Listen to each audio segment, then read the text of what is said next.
fully automate the prospecting process. So imagine this.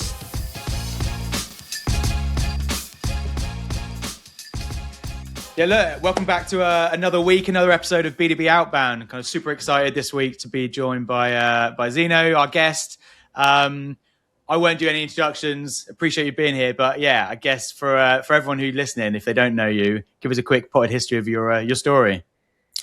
Absolutely. Happy to be here, man, to talk about GTM engineering. I'm sure it's something that everybody wants to have an even deeper understanding of what it means. Yeah. As for me, I have been doing this thing for around 3 years now. Initially, I started in sales as an account executive, so I know fully well how it is to build sales systems from scratch, especially at a startup that didn't have anything when we started. So yeah, I did a bit of everything in the beginning: prospecting, cold outbound, closing deals, even training SDRs. And I would say that this experience made me see why GTM engineering is so valuable. Essentially, right after that experience, I joined at an agency to do head of GTM engineering there. And after that, joined a few startups as well, so I can apply those learnings to actual companies. As of right now, I just landed a new opportunity as AI growth engineer at a high growth AI healthcare startup. Very cool. Which is pretty exciting. We can talk about perhaps later. But yeah, super excited to be here. Yeah, look, likewise, and I appreciate you giving up your time. And yeah, I'm also super excited by this conversation. I think a lot of people probably know that at Punch, we've been exploring more and more around not necessarily moving away from human SDR. I think that's a big part of it, but how can you use AI, automation, GTM engineering to be more efficient, do more, more insight, more signals, more intelligence, all that sort of good stuff. So yeah, it's very, I mean, it's interesting because I'd say it's very trendy or very on, everyone's talking about it now, everyone's recruiting, it's a very active market. But interestingly, Zeno, you mentioned you've been doing it for 3-4 years. So you're way ahead of it, because I think back then it wasn't as well known or people weren't using it. So yeah, I guess for those of you, everyone's talking about GTM engineering, AI SDRs, all this sort of stuff. Like, what in a basic form, what is it if everyone doesn't know, what is GTM engineering? Sure. So the simplest way, and I think it's without appearing cocky or arrogant or something, I really think that this is truly the one definition for GTM engineering. I would say GTM engineering is the disciplines that spans across outbound, inbound, and RevOps by utilizing internal and external signals with the goal of maximizing sales and marketing efficiency. But I would say that maybe take it a step further. GTM engineering has the goal of maximizing the efficiency of all the commercial departments by unifying the information that you can share between departments. So to give you an example, let's say that we have all our data in BigQuery, in our data warehouse. Now, how are we going to make sure that we add additional signals and additional layers on top of those product data, so our salespeople, either account executives or CS teams, can act for potential upsell opportunities, cross-sell, and so on. So Clay, by the way, is trying to adopt this approach now with the new feature that they launched, audiences. But I think it goes much deeper from what Clay's been doing. So this is a simple definition I would give. Yeah, that makes sense. And I think, interestingly, one of the things you just mentioned, because I speak to our team. We've got a fairly advanced team here at Punch, and we're doing more and more of it every day. And yeah, some of the stuff they're doing is pretty phenomenal in terms of the signals they can pull, the intelligence they can gather, the data. But there is still so much confusion around what is a signal? How do I use it? Everyone's going, oh yeah, I'm doing that. I'm sending out 100,000 emails today about congratulations on your job role. I'm like, it's not really. That's very surface level, I guess. Why is there so much confusion? There's so many tools, so much variation on it. Yeah, exactly. There are so many tools out there. Honestly, you obviously know it as well. I think it's starting to get annoyed from a lot of us.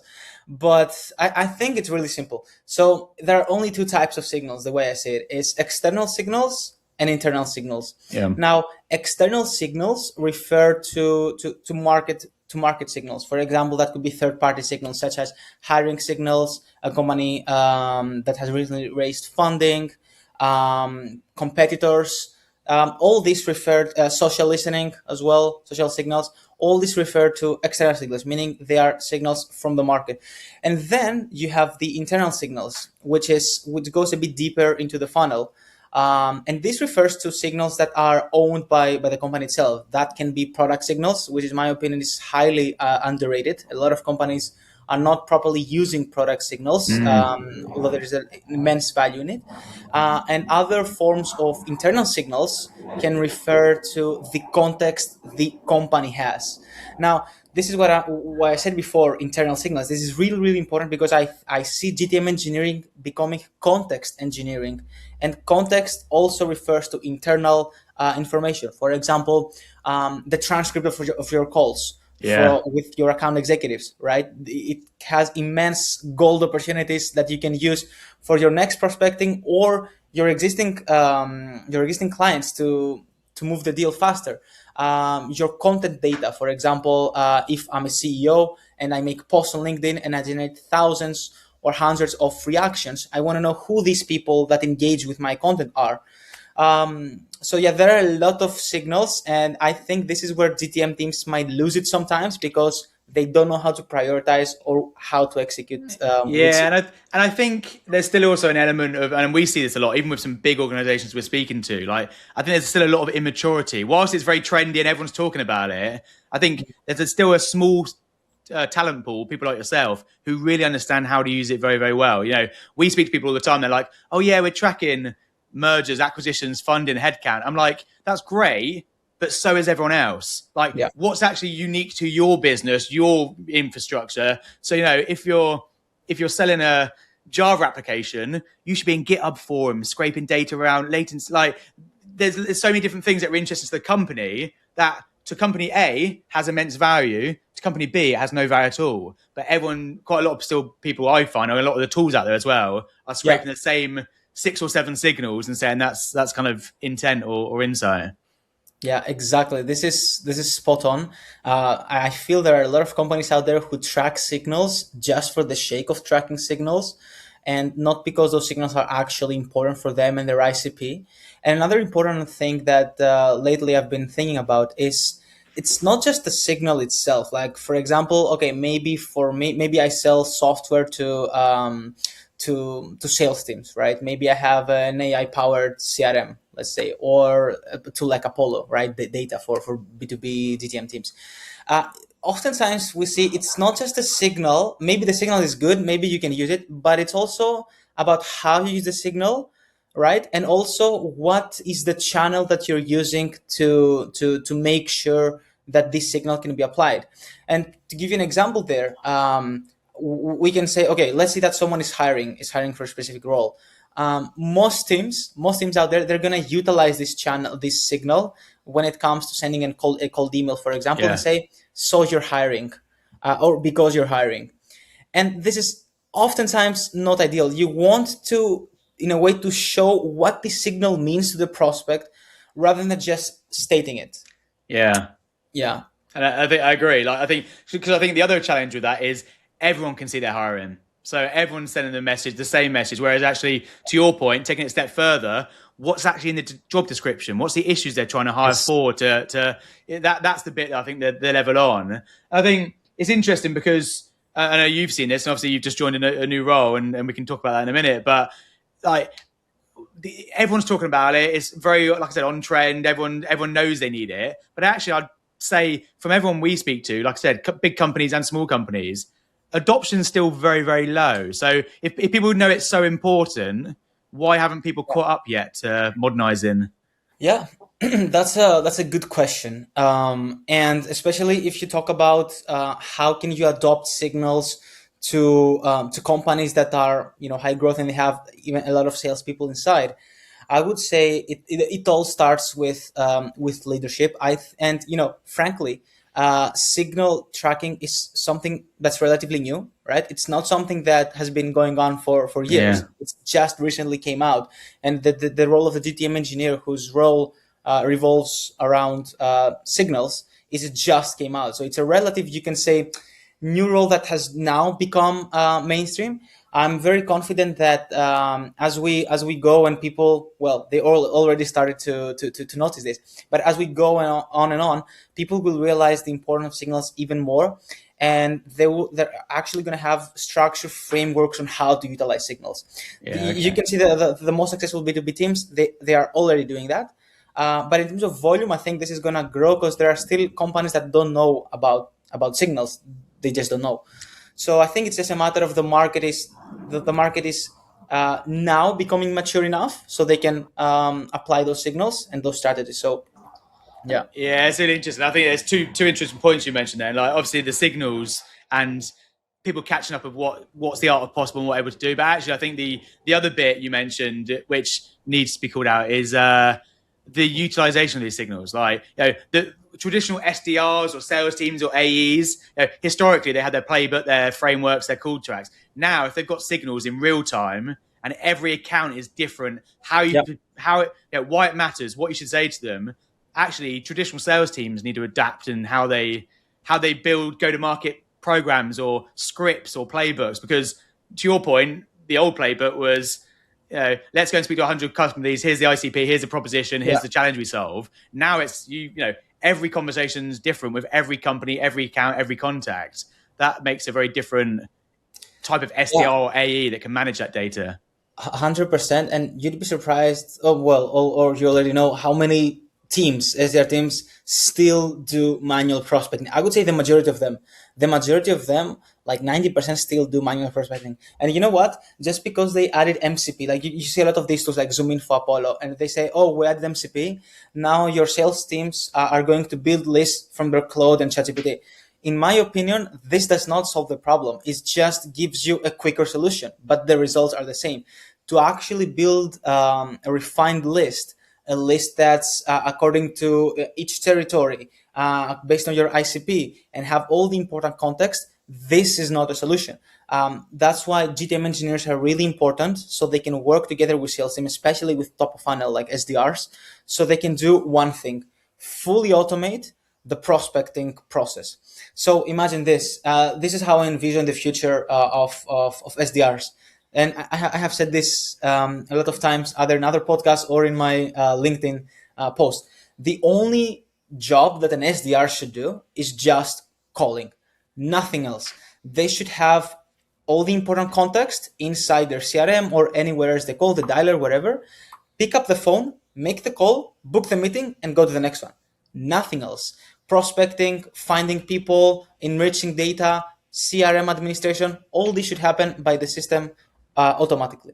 Yeah, And a lot of agreed. things, they still have not realized this, which is a bit frustrating. Yeah, look, we've built the business again. Punch was built off the back of a traditional SDR lead gen agency, and that's how the business was for many years. But we've made that shift. We're making that move. That absolutely, the phone is still an absolute one of the highest performing channels.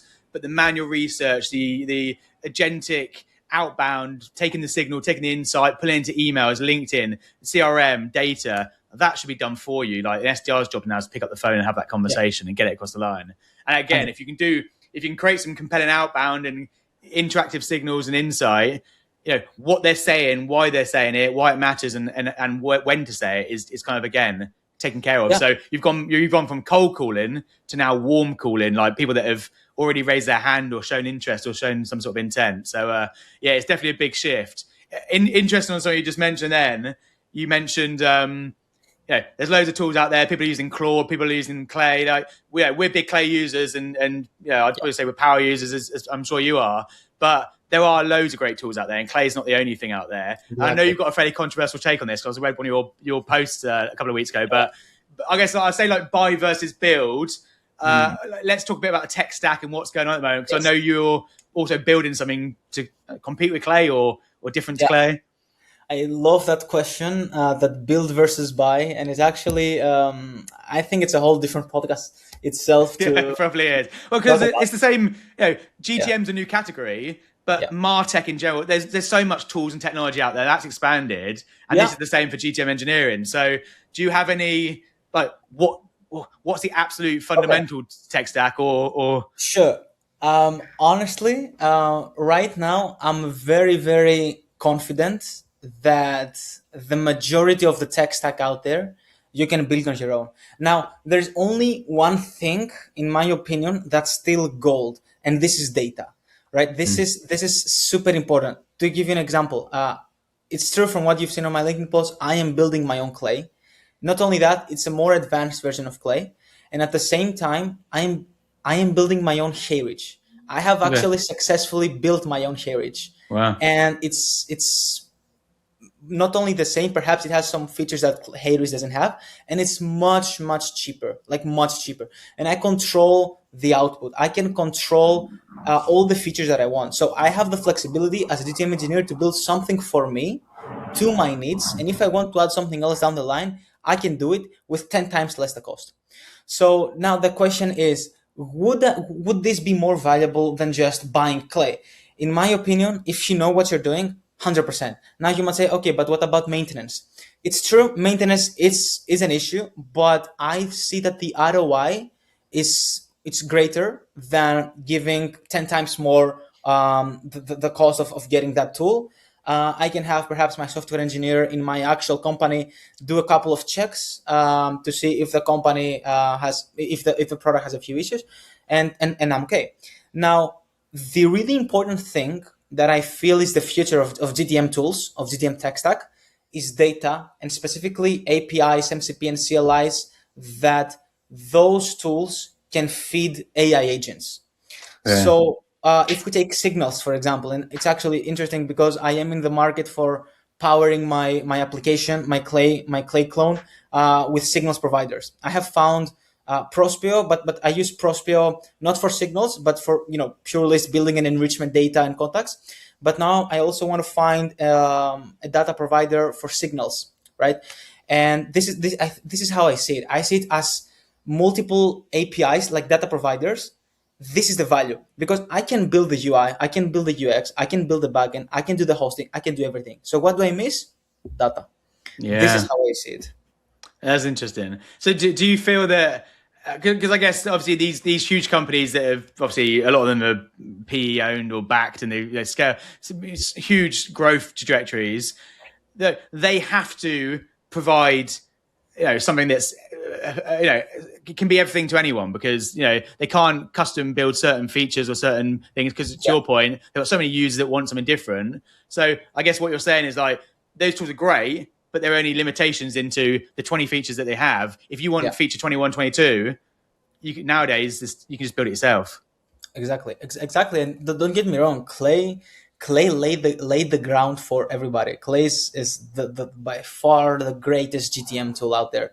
As you said before, yes, I am a power user. I really love the tool, and but lately with all the changes that they made with regards to pricing, um, actions and all that, and now with the rise of Cloud Code, I really don't see the use for somebody using Clay in the next 2 years. I find Interesting. it really hard for a GTM engineer that knows how to use AI to still rely in Clay in the next couple of years. Well, I think probably where and I don't want to go into a clay conversation, I guess, but the Yeah, challenge is there's always the middle level of users who are maybe a good SDR who knows how to use clay, but they're yeah, never going to be the level of you in terms of understanding AI, go to market engineering, and so actually, if you understand that world, you can build it, great. But there's going to be this huge amount of people that just don't know how to build things and just want to use something. And I think that's where these tools, like CRM systems and every other tool out there, people can build anything they want in theory, but are you yeah. going to is a different question. So yeah, I get that. What led you to you know well, I guess another question, like above and beyond clay, because we're talking about that. Like, what else is in the tech stack at the moment? What are you using, or what's some cool products? Yeah, I mean, look, it doesn't matter if it's Clay or any other tool. You need the tool to orchestrate your whole go-to-market motion. Either that's N8N, Clay, something you built in Cloud Code, whatever. So you need to have a place where you can see your data, and then enrich those data and manipulate them and basically connect them with other tools. So you need to have this. Other than that, we talked about it. Enrichment providers, right? I think this is really important. You may have domains of certain companies, but you may not have the people working there. You may not have their contact information. So this is also really important. When it comes to CRM, well, a lot of conversation there. Honestly, I would not choose to build my own CRM. Like this is one thing where I think build versus buy is better to buy your own CRM because it's such super complicated. I use HubSpot. I think it's perhaps a really helpful one. Although Atio has been getting a lot of traction Well, they're recently. very again they're AI Yeah, native versus some of these bigger ones that have to kind of adapt and evolve. So yeah. yeah, there's some cool ones coming up. But it's like everything. Some of the newer players that are built in AI are a bit more agile. Yeah, exactly. So I think everybody should look at this, myself included. When it comes to outreach tools, yeah, for LinkedIn, everybody they use HeyRich, although pretty soon they will use my tool. Yeah, I'd be So, interested to learn, maybe chat yeah, afterwards. I'd be interested to hear a bit yeah, more yeah, about shout that. out. And then for email, which is email actually is something complicated. I don't know if it also makes sense to build to like Heritage, for example, honestly, because from a technical point of view, the infrastructure for email infrastructure, Yeah, I think it's a bit complicated to build. So in that sense, yeah, I would say these tools would be the main ones. very Cloud interesting. Code, obviously. Yeah, and as I said, like signal providers, I think we need to have there needs to be a signal provider to like all-in-one API for signals. This is something that I'm actually looking for as well. So yeah, Very interesting. Yeah, look, we should chat afterwards, and we tell you about what we're building from a signal point of view. perfect. We have a tool called Hot Sauce, but that's a whole other another podcast as well. But yeah. So I mean, interestingly, something you mentioned just then, obviously about building things and AI and automation, and obviously the role of the SDR that you described earlier. Like everyone's talking about their AI first, AI native. They've got an AI integration, AI this. Like when is, because obviously we can't automate everything. I mean, argument we probably could, but when does it add value versus when does it just AI for the sake of it? Yeah, that's a good question, and actually relates to my new role. So my new role to the company that I'm going at is AI growth engineer. So essentially, it's an AI native startup. Well, it's starting. It aims to become fully AI native. Not only the product that they building AI agents for healthcare, but also for ops, AI ops, which Okay. is super important. A lot of people don't talk about AI ops. They just focus on the product. Now, where do I see AI? Honestly, I think AI should be at every part of the organization. A lot of people say that, but I think we should not use AI for the sake of using AI. We should actually find some use cases where AI is truly viable. And I think a lot of manual things, manual steps, can be completely killed now with AI. When it comes to go-to-market processes, yeah, for SDRs, they should not prospect. I cannot stress it enough. I'm saying it so many times. People still don't seem to understand, especially in larger companies. Don't have your SDRs prospect. It's not their time. And even to your point, to use Clay, no, not don't even use Clay. Just make the call, the phone call. When it comes to account executives, I don't want you to do your own manual research to prepare for Yeah. your meeting. No, I would give you on PDF each time a meeting is booked a brief for your meeting. Um, CRM work. This is also a very interesting one. RevOps should have great ownership to finding ways to fully, or if not fully, like 90%. I think 90% is a good amount to automate the whole CRM process. There are literally so many use cases, but I think what we need to really think is to not use AI just for the sake of it. I just want to leave it there because you see a lot of companies just use AI because it's AI. So Yeah, and I think the thing we're running into at the moment, or seeing quite a bit of, is particularly I think GTM engineering or this whole world of RevOps that you mentioned, like it's all very focused. I think the early adopters across businesses, from what we're seeing, and maybe we're biased because we're sales and marketing, first, but like definitely sales teams, revenue teams, marketing teams are using it a lot. But actually, a lot of the challenge we're seeing is by automating their outbound, their go-to-market flows, the business isn't then ready internally. They haven't modernized their own tech stack to manage leads or pass over yes. leads to AEs or pass over leads to CRM. So I think there's still a lot of work to do from, the top of the funnel is great. How do you prospect, generate leads, go build pipeline? but actually there's this whole modernization piece in terms of legacy tech stacks and CRM integration and put in a report. So I think that's still a big piece of work that needs to be done.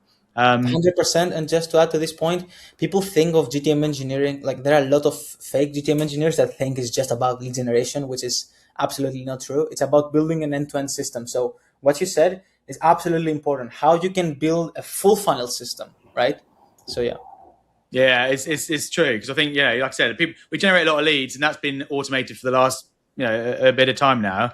Mm. But it's how these leads are handled, it's how you pass them over, what the AE does with it, then how you get the research into these accounts. There's all the stuff in between, and then obviously even further how you hand that across to customer success, and they then onboard clients and manage the relationships and everything else. So where obviously you're in an exciting new startup, you're going in to look at what to modernize, what to implement AI across. But like, where do you see the role heading over the next couple of years? Like, how's it going to evolve? Obviously, more and more roles within businesses is an absolute. Yeah, so that's really interesting. I think that in the next couple of years, even though as I said it's still pretty early. Like when I say that the next couple of years, I'm talking about only the GTM engineers that are in the highest level. Yeah. But because 2 years later, typically I would say that my bet after 2 years, most people would be in our level right now, and we would Okay. be a bit more ahead.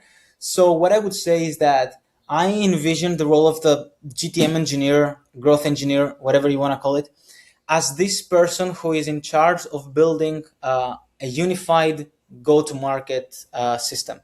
So what this means is it relates to what I said before about context engineering. I see the role as the one person within the organization who knows how to use context, so everybody knows about everybody, but only the important information. And context can basically automatically go from one person to the other, from one department to the other, update the systems with the sole goal of maximizing revenue. I know it sounds a bit, how would you say now, generic what I'm about to say, but what I said, but I truly think that knowing how to build context, and knowing how to build this system that unifies everybody together, it's the future of this role. Yeah, I agree. It's going to be super interesting where it goes over the next couple of years, and like I said, there's going to be more and more roles pop up, which is interesting. Uh, I could chat about this for hours, and I think there's loads of topics: clay and build and Claude code and everything in between. But look, appreciate you jumping on. We always ask like some guests like some more rapid fire questions at the end, just keen to get your take on some pointy things. I think we've covered a couple of them. Like I would say build versus buy or clay versus buy, but I think we've got the answers to that. But like if I'm an engineer, let's couple of rapid fire questions. If I'm a new go to market engineer, what's the one tool right now that I should master? I think without a doubt it has to be, well, if you're a new go-to-market engineer, I would say start with Clay. Honestly, Okay. I don't want to put you to Cloud Code. Start with Clay. I think it's the best tool you can use to learn go-to-market engineering, simply because it has everything. Everything. But don't use Clay just for building Clay. Like actually find a use case. And I had someone from he's a undergraduate student at a university in Canada, and he reached out to me and said, "Hey, I see your go-to-market process and what you're doing for go-to-market. I also want to go into go-to-market, but I'm a software engineer.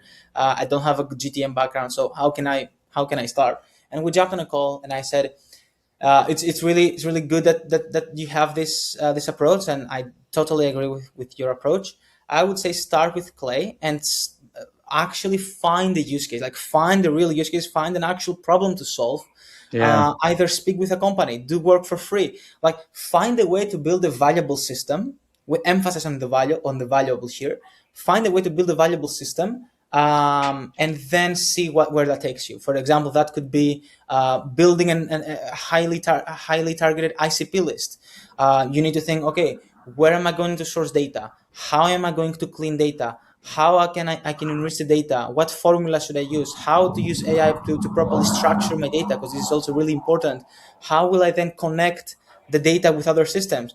What about the messaging? So I think this particular exercise, let's say list building, is a very good starting point for someone who wants to go in GTM engineering, and they will learn a lot. So let's say after that, after they have learned how to do this, they can go deeper into AI and cloud code and learning how to build their own systems from scratch. Yeah, it's interesting. So, like, yeah, I think it's an interesting take on it because I think there are a lot of people. You mentioned yourself, you started in sales, AE. Like, actually, the people kind of wanting to transition to this role. So, yeah, your point is just take a problem and try and fix it, or try and Yeah. learn that way is probably the best way to do it. Interesting. On the flip side, like loads of companies are hiring at the moment for GTM engineers. It's like I Yeah. said, a noisy space. There's probably not enough engineers for roles. But like, if I am hiring a role, if I'm a CEO or a head of RevOps, or whatever, and I need this role, like, I don't say what should I be looking for, but what's maybe a red flag to watch out for? Mm. That's a amazing question, and now you see it from what I've seen. Because well, the past month I did so many interviews. I spoke with so many companies, Okay. and I can tell you that most companies out there, they don't know what GTM engineer is, which is Yeah. really interesting. They don't know what GTM engineering, and I think as a GTM engineer, maybe if I can flip it before I answer your question, you need to speak with companies that understand what the role is. And if they don't understand what the role is, they should understand the business logic behind it. Because, okay, it's a new role, not a lot of people know it, but at least they should be able to understand, to know, to have the business knowledge. Now, what would I look for as a RevOps manager or a founder? Well, depending on where I am. For example, if I am at an early stage startup, I would love to get a GTM engineer before getting any salesperson. Why? Interesting. Because yeah, because I want someone to help me build the system, right? Imagine if I hire an account executive, founding account executive in my early stage startup, and what they just have to. They don't know how to build systems because that's not their job, which means when I scale, right, this will get me back because this founding account executive would have built things their own way and not Yeah. a scalable way. So I'm really looking for someone that thinks in terms of systems. Like I want to find that person that has a systems mindset. So I will give them a problem and they're gonna think end to end how to build the solution, not just one part of it. So if my problem is that I cannot convert, right? I cannot convert a client, a prospect that has. I want that person to think. I want their minds to go really fast. I want them to think, Mm. oh, okay, this might refer to top of funnel. This might refer to the quality of leads. What about the way that we do research? How is the account executive handling this information? How are they actually selling? Right. I think the GTM engineer should also be involved in the selling process. Although this might be a bit controversial, but no, I think the GTM engineer should also be a strategist. So I really think of someone who knows how to think in systems and then knows how to be a good collaborator with others. So, because oftentimes you might have a really good system, and this is something that I'm still working on it. You may have a really good system, a really good idea, but how can you make sure that others see this idea, see the value in the system, and are aligned with that? Yeah, and I think that's interesting from the other, again, to your point of GTM engineer going into a company. The challenge is a lot of companies don't know what the art of possible is or what they should need to be doing. So actually, the GTM, to your point, has a fairly big role in a lot of these startups nowadays because you're bringing ideas and creating things that they didn't even know was available. So I think on the flip side, as a GTM engineer, you don't want your hands almost tied. Say, we want someone who can do this, this, this, and this. It's like, well, there's probably 25 things I can do above and beyond that. So it's a tricky space. I think again, people will get more intelligent and more clued up over time as to what's possible. But yeah, And it's especially hard at the about the moment. tools, right? I think you need to be in a company where they can give you the right tools to do the job. Like if you cannot give me Cloud Code, for example, or Clay or NA10 or any of these tools, and you have some shitty legacy tools, then and you don't want to give me some new tools, then it's not going to work because let's not kid ourselves. Tools are really important. We need Yeah. we need tools. So But yeah. yeah, I guess on the flip side of that, if I'm a startup, I mean, again, depending on budget, but obviously everyone's been burnt over the years with these marketing automation tools and technology tools and CRMs, and everyone's got thousands. Like, you know, what are the investments into a business if they're going to bring on a GTM engineer other than salary? Like, actually, there's other things to consider: technology costs and bits and pieces. So that's super important. Um, yeah, look, that answers. I think it's super interesting. Like I said, appreciate you jumping on with us today, and obviously appreciate your time. I'm keen to chat offline. We can talk about hot store signals, and obviously your Hayreach and Clay competitor. Are you going to take it to market, or is it just for personal use? Oh yeah, that's. I think for right now, I want to build something for me, Okay, and perhaps give it to a few close people of mine in my network. And based on the feedback that I have, if it's good and it's working, why not? I would love to take it to market to see how people would react. So very cool, very cool. Exciting times. Let's see where it goes. But yeah, appreciate you jumping on. Like, I guess for anyone who wants to learn more, or I noticed you've got some great posts on LinkedIn about what you're up to. Where can people find you? Or where can they get in touch? yeah, shoot me on LinkedIn. Active there. So if anybody got any question, any topic we wanna talk about, would love to chat more. Amazing. Yeah, appreciate you jumping on today, and yeah, good to catch up.